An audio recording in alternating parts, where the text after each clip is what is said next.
12 KG ওজনের একটা মাছ নিয়ে চলে আসলাম আপনাদের সাথে। একটা মাছের ভুনার রেসিপি শেয়ার করব। ভালো লাগলে অবশ্যই বাসায় একবার ট্রাই করে দেখতে পারেন। এভাবেই আমরা মাছ ভুনা করে থাকি, আর বড় মাছ হলে একটু ডিফারেন্ট ভাবে ভুনা করে থাকি। তাই ভাবলাম আপনাদের সাথে একটা রেসিপি শেয়ার করেই ফেলি। তাই আমি সবকিছু রেডি করে একদম ফ্রেশ করে নিয়ে চলে আসলাম। এখানে আমি পেঁয়াজ কুচি করে নিয়েছি, মরিচ নিয়েছি 1 কাপ পরিমাণ, আমি টমেটো নিয়েছি পেস্ট, আর নিয়েছি আদা এবং ধনে গুঁড়া আর রসুনটা একসাথে ব্লেন্ড করা আছে। এগুলোই উপকরণ লাগবে, আর কিছুই লাগবে না। এদিকে আমি হলুদ মরিচ দিয়ে মাছটা ভালো করে মেখে তারপর আমি আধা ঘন্টার জন্য রেখে দিব। তাই আমি একে একে হলুদ মরিচ দিয়ে নিলাম আর সুন্দর করে মাখাইতেছিলাম।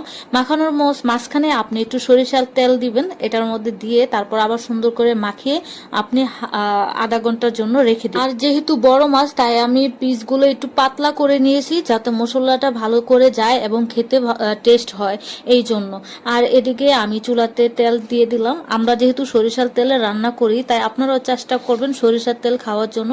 সরিষার তেল স্বাস্থ্যের জন্য খুবই উপকার। আর এদিকে দেখেন আমি একে একে মাছগুলো সুন্দর করে ভেজে নিচ্ছি। আর এখানে যেহেতু আমি এটা ভুনা করব তাই হাফ করে ভেজে নিচ্ছি, একদম লাল করি নেই। আই হোপ আমার কথা আপনারা বুঝতে পারতেছেন। তারপর আমি এখন ভুনা করার জন্য কড়াইতে আবার তেল দিয়ে নিয়েছি। আর যেহেতু আমি তেলটা কম খাই আর বাজাতো তেল দিয়েছি এবং বুনাতে তেল দিলে একদম তেল তেল হয়ে যাবে মাছটা, তাই আমি বাজার মধ্যে তেল একদমই কম দিয়েছি। দেখেন পেঁয়াজগুলো একদম তেল দেখা যাচ্ছে না।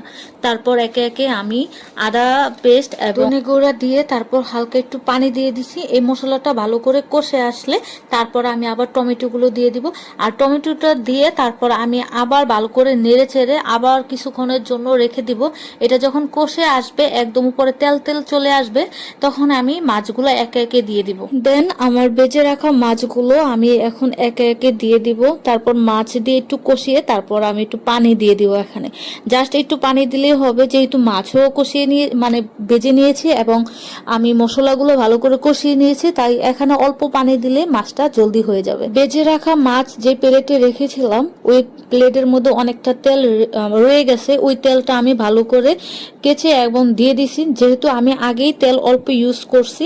তারপর আমি চলে গেলাম আমাদের ছাদ বাগান থেকে ফ্রেশ ফ্রেশ ধনেপাতা নিয়ে আসলাম মাছের মধ্যে দেওয়ার জন্য, যাতে ভালো একটা স্মেল চলে আসে মাছ থেকে এবং খেতে আরো মজা হবে। মাছটা রান্না প্রায় আমার শেষ। এখন আমি একটু জিরে ফাঁকি এবং ধনেপাতা একে একে কুচিগুলো দিয়ে দিচ্ছি। কিন্তু বাজারে সারা বছরই ধনেপাতা পাওয়া যায়, আপনারা চাইলে বাজারে যে ধনেপাতা ইউজ করতে পারেন, আর না দিলেও কোনো সমস্যা নেই। আমি এক্সট্রা এটা ইউজ করছি সেন্টের জন্য।